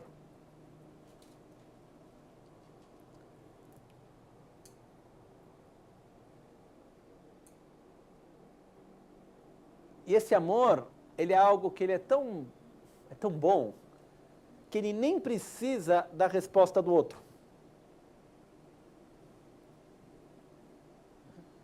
É uma coisa que é uma alegria que vem de dentro, não é uma alegria que vem de fora. E a gente pode cultivar esse amor nas coisas pequenas do dia a dia. Então me lembrei agora de uma situação, mas ela está voltando para a minha mente 3, 4 vezes, por isso eu vou acabar contando. Senão ela vai ficar presa lá. Acho que foi ano passado, um tempo atrás, eu estava aqui em São Paulo, na Vila Madalena. Eu tive uma história de amor com um pedreiro. Eu estava esperando o carro. Num certo momento eu olhei, tinha um pedreiro da obra do lado. O pedreiro me olhou. Normal. Vestido do jeito como eu estou vestido. Me olhou, mas atendendo, normalmente quando alguém te olha um pouco assim, diferente, né? Olha, que te olha assim, e você olha de volta, a pessoa meio que tira a atenção. Nesse caso não, o pedreiro me olhou, eu olhei para ele, e ele ficou me olhando. Eu fiquei olhando para ele.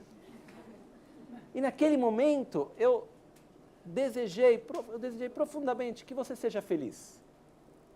E naquele momento, deve ter durado que, uns 30 segundos, 1 minuto.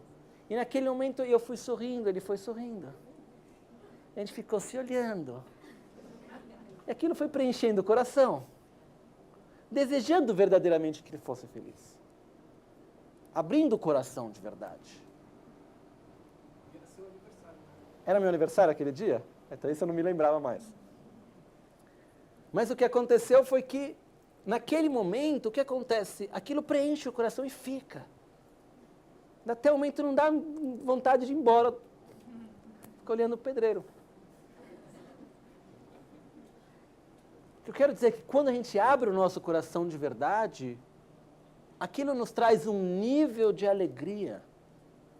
Ainda mais quando a gente consegue abrir o nosso coração, não porque o outro é uma pessoa que nos traz um benefício, ou é porque aquela pessoa que me traz um prazer, ou é porque tem alguma coisa em troca que eu recebo. Mas eu simplesmente abro o meu coração pelo prazer de abrir o meu coração. Pelo bem que eu dou e o bem que eu recebo. Isso nos preenche de uma forma que eu, até hoje, pelo menos, eu nunca tive nenhuma experiência que seja maior que essa. Não estou falando do pedreiro em si. Estou falando da experiência de abrir o coração. Né?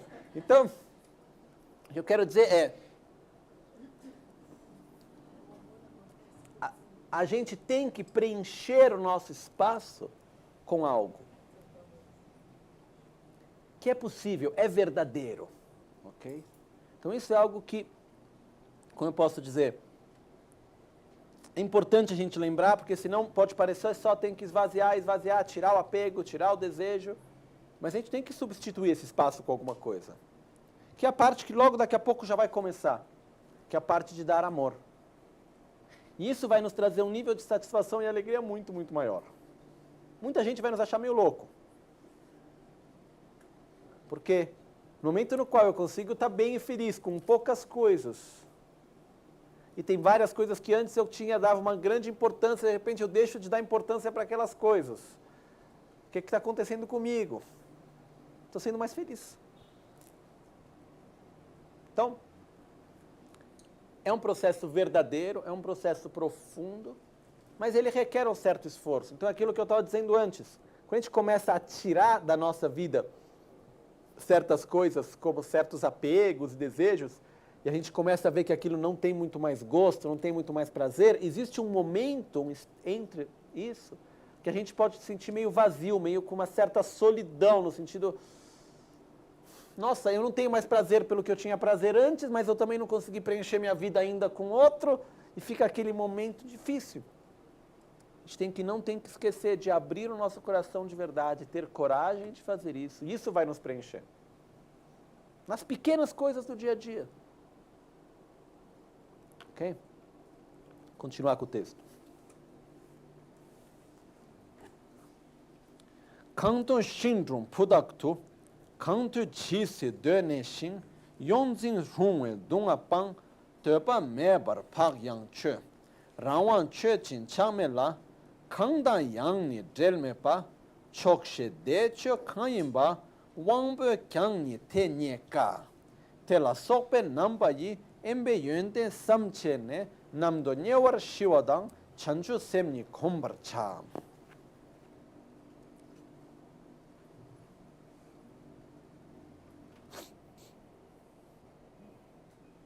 Ficando em qualquer lugar, verso 87. Ficando em qualquer lugar, o tempo que desejarem, em um abrigo vazio ao pé de uma árvore ou em cavernas, aqueles livres da tensão de salvaguardar os bens, vivendo relaxados sem quaisquer preocupações, agindo de acordo com suas próprias intenções, sem apegos, sem vínculos com ninguém, saboreando a alegria do contentamento, difícil de encontrar até para os poderosos governantes. Aqui está se falando sobre o estado de um meditador. Uma pessoa que se dedica à vida, qual que é o full-time job? Constante, meditar. Não tem outra coisa. A gente não está nesse ponto ainda, mas a gente pode pelo menos fazer um passinho nessa direção. Ficando em qualquer lugar o tempo que desejarem. Muito bem, a gente talvez nesse momento não esteja pronto para desejar ficar a vida inteira. Mas 1 hora, meia hora, meio-dia, em um abrigo vazio, ao pé de uma árvore ou em cavernas, em um lugar livre de distrações, que seja esse um quartinho, um quarto, uma sala na nossa casa, seja esse um lugar na natureza. Como eu disse ontem, desde sempre, os lugares melhores para meditar sempre foram na natureza. Os grandes mestres e meditadores sempre foram meditar na natureza. Buda atingiu a iluminação não no meio de uma cidade, na floresta, debaixo de uma árvore. Não só no budismo. Se a gente pega São Francisco, quando foi meditar, para onde ele foi? Para cavernas. E assim vai, na história dos sufis, iam para as cavernas no deserto. E assim vai, sempre teve o fato de ir à natureza para se encontrar. Então, a gente tem uma natureza tão bonita aqui no Brasil, se a gente puder, pelo menos uma vez a cada tanto tempo, dedicar aquele dia, aquele fim de semana, aquele sábado ou domingo, aquela tarde, para ir num lugar, na natureza, e simplesmente estar presente naquele momento. Em um abrigo vazio, ao pé de uma árvore ou em cavernas, aqueles livres da tensão de salvaguardar os bens, vivendo relaxados sem quaisquer preocupações. Se não for para sempre, pelo menos naquele momento a gente conseguir se liberar das várias preocupações que a gente tem. Claro que para fazer isso a gente tem que diminuir o máximo possível. Em tibetano se diz Tön-nyung la chawan-nyung. Poucos objetivos, poucas coisas a se fazer, poucas ações. A gente tem que diminuir as coisas que a gente tem, as obrigações e as ocupações da vida que terminam em si mesmas, que são um fim por si sós e não um meio. Ok? Se eu não tenho uma necessidade de utilizo, é melhor ter uma casa grande ou uma casa pequena? Se não é só eu que tenho que limpar, melhor a casa ser pequena. O espaço que isso ocupa em mim, isso vai depender de cada um, depende. Se eu tenho uma casa maior que eu preciso, porque eu quero ter um espaço especial para meditar, e aqui eu preciso para trabalhar, tudo bem, se as coisas têm uma função, têm uma razão de ser, está ótimo. Porém, o fato é diminuir aquilo que ocupa o nosso espaço. A mesma coisa que a gente está vendo desde ontem. Isso é algo importante e precioso no nosso processo, no nosso caminho. Então, viver relaxados, sem quaisquer preocupações. Quanto mais eu tenho, mais preocupação eu vou ter, mais coisas eu tenho que me preocupar. Agindo de acordo com as suas próprias intenções. O que quer dizer isso? Eu tenho a minha vida à disposição de mim mesmo. Não é óbvio. Eu estava conversando pouco tempo atrás com um tibetano. Ele foi monge por muitos anos. Hoje ele mora na Suíça, tem um bom trabalho. Antes ele morava no Nepal. Ele me disse, esse ocidente que tanto me falavam de liberdade, liberdade, liberdade, no final não estou nada livre. Eu estou preso numa prisão, das 8 da manhã às 5 da tarde, com 15 dias livres por ano, de férias. Ele falava, são 3 anos que ele está lá, nunca pôde visitar a família dele, faz 3 anos que não vê a esposa e os filhos. Por quê? Porque é o trabalho, aquilo que a gente conhece. Então, o que acontece é, agindo de acordo com as próprias intenções, o que é mais precioso? Ter mais dinheiro ou ter mais tempo na minha vida para poder fazer aquilo que eu acredito ser significativo? Eu acredito que o mais importante é ter mais tempo. É melhor viver uma vida mais simples, porém com mais tempo e poder viver de acordo com as próprias intenções, do que viver uma vida com mais recursos, mas no qual eu não posso viver de acordo com as minhas próprias intenções. O meu tempo não é meu, o meu tempo é de quem me paga. Está clara essa diferença? Okay? Sem apegos, sem vínculos com ninguém. Qual que é o conceito aqui de não ter vínculos? O que isso quer dizer aqui? Deixa eu só pegar o tibetano disso rapidamente. Rawan chechin chamela kayang yang ni drill me pa chokshe decho kanyen ba wangbo kyang ni tenye ka. Kanda yang ni drill me pa. Não quer dizer aqui, a tradução diz sem vínculos com ninguém. Não quer dizer que a gente não deva ter vínculos, mas quer dizer que a gente kayandan tenye drill me pa. É como dizer, a gente não deve, não é que não deve, a gente poder viver livre de fortes atrações, de fortes aversões. Eu tenho vínculos com os meus mestres, amigos, pessoas que eu amo, normal. Porém, qual é o espaço que essa pessoa e essa relação vai ocupar na minha mente? É isso de novo. Então, os relacionamentos são importantes e preciosos, ainda mais na vida que a gente tem aqui. Ou seja, em cada momento eu estou dando, eu estou recebendo, aquilo que a gente disse ontem. O relacionamento em si, ele não deve ser vivido como um fim por si só, mas sim como um meio. O que é o relacionamento? Não é algo que eu posso possuir, mas é uma troca. É onde eu vou dar e eu vou receber. E qual é o meu objetivo? O que eu quero obter através desse relacionamento? O que isso vai me trazer? O que isso vai me levar? Esse é um aspecto que é importante para a gente ter essa consciência. Então, sem apego, sem vínculos com ninguém, saboreando a alegria do contentamento, difícil de encontrar até para os poderosos governantes. Então, o que acontece é o fato que o nível de alegria e de satisfação que se pode encontrar quando a gente está verdadeiramente livre de apegos é algo que nem o mais poderoso dos reis consegue obter. Por que na história da Índia tiveram vários reis que acabaram deixando o reinado para ir virar um meditador em algum lugar? Um deles foi uma das vidas passadas de Lama Ganti, que chamava Dharikapa. Era um rei, era um dos Maharajas que tinha na Índia na época. E teve uma hora que ele entendeu muito bem que, olha, eu posso ter todo o poder e prazeres e tudo o que for, mas no final eu não consigo desenvolver um estado de alegria profunda e satisfação da mesma forma como eu posso obter através da prática espiritual, efetivamente. Então, é claro, aqui a gente está falando sobre um objetivo alto e difícil de obter, que é esse viver livre de apegos, efetivamente. Mas viver livre de apegos não quer dizer viver sem desejo, sem vontade. As pessoas que eu conheci até hoje, que são pessoas que para mim são pessoas que viveram, algumas já faleceram, outras ainda estão em vida, que são livres de apego, são pessoas que têm uma grande energia, vitalidade, vontade de fazer e de ajudar, e que têm pessoas muito alegres ao mesmo tempo. Uma delas que eu sempre me lembro era o abade de Tashilumpo na Índia, Kachen Losam Soba Rinpoche. A gente chamava ele de Ken Rinpoche. Era uma pessoa de uma alegria, que só de estar na presença dele já trazia. Ele foi meu primeiro mestre de filosofia. Eu não entendia coisa nenhuma das aulas. Coisa nenhuma não, mas pouco.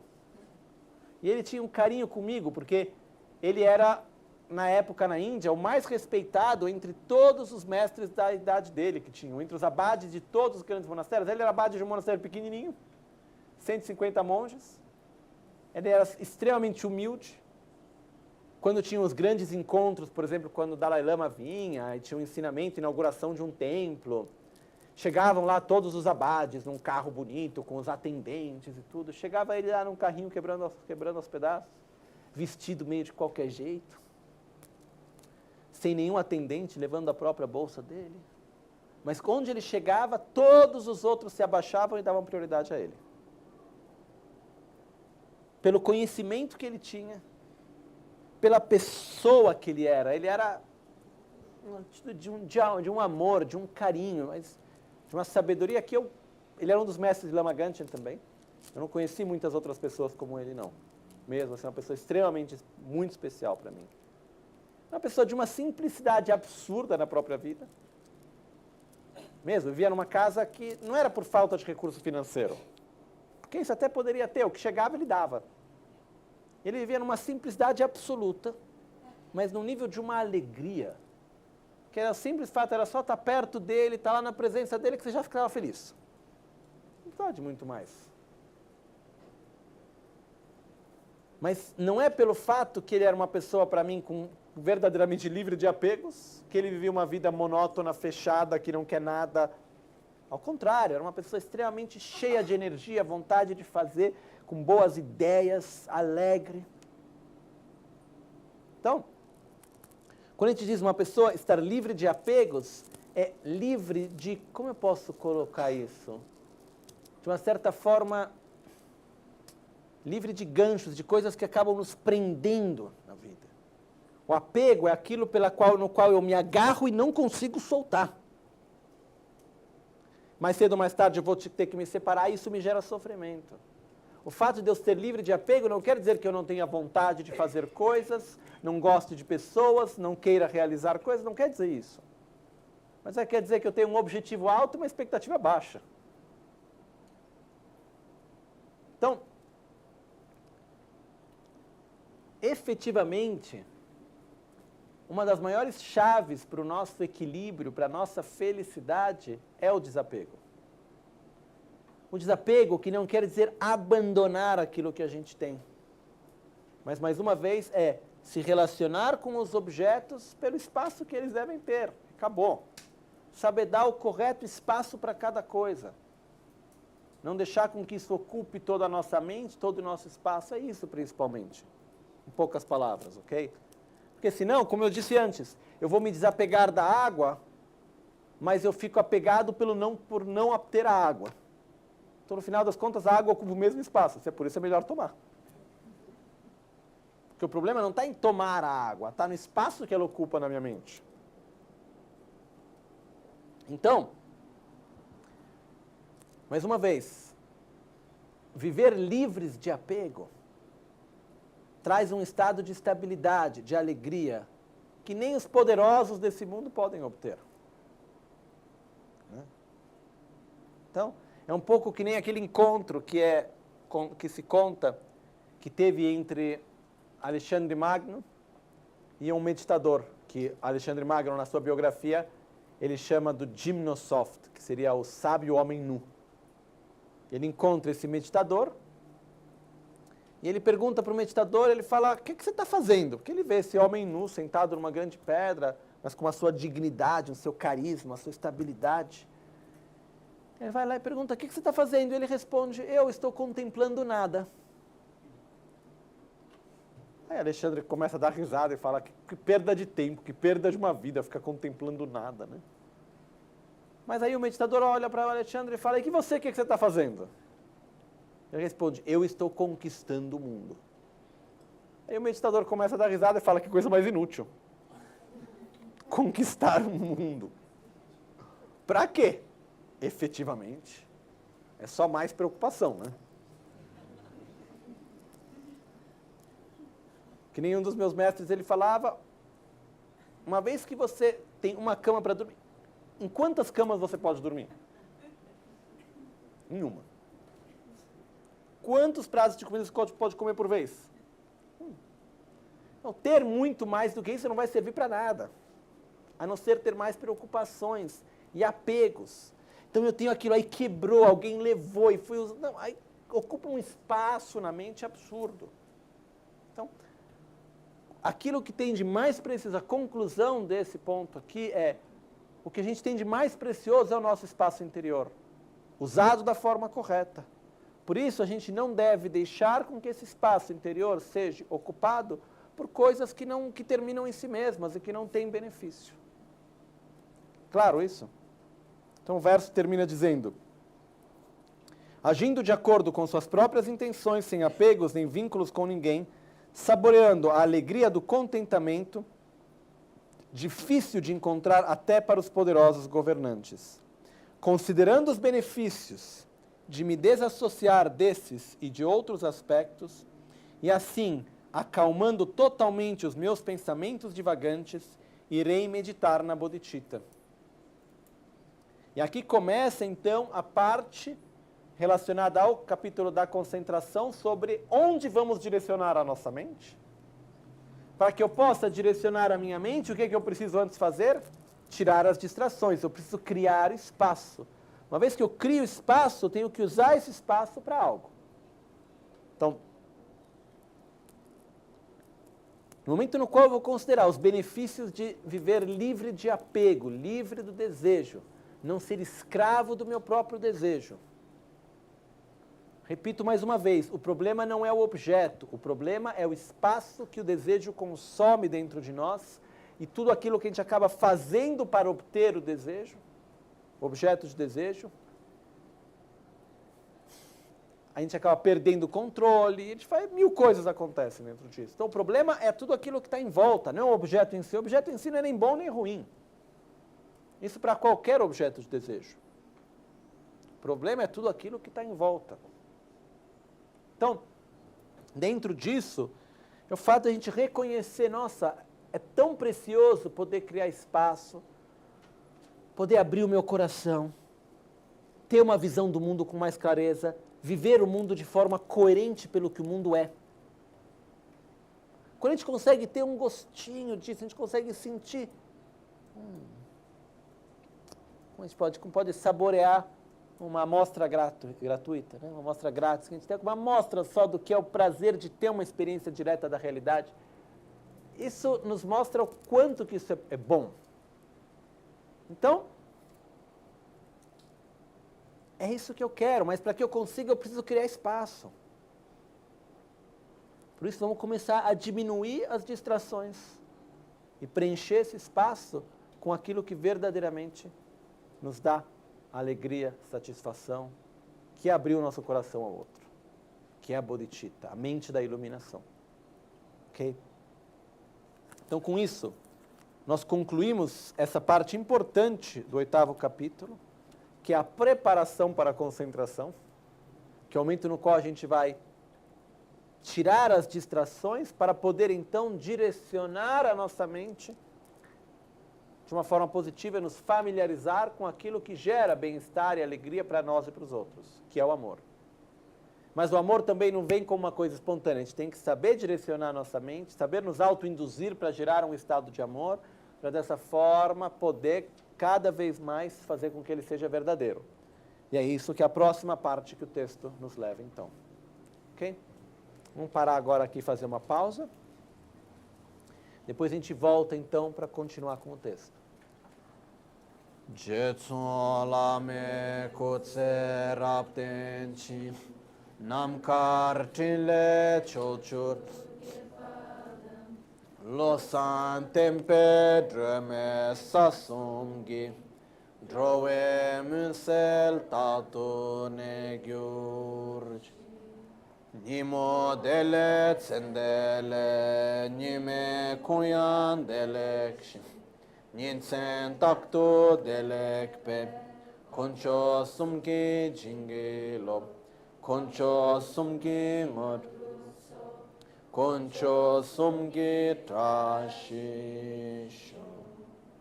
De sol a sol, à noite ou ao meio-dia, possam as três joias conceder-nos suas bênçãos.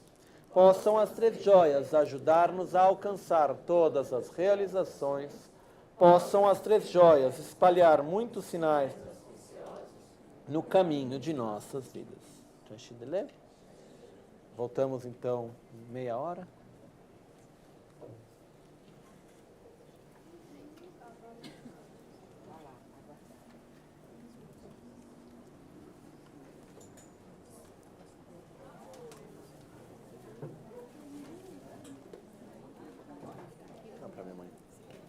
Ficou aqui. Não.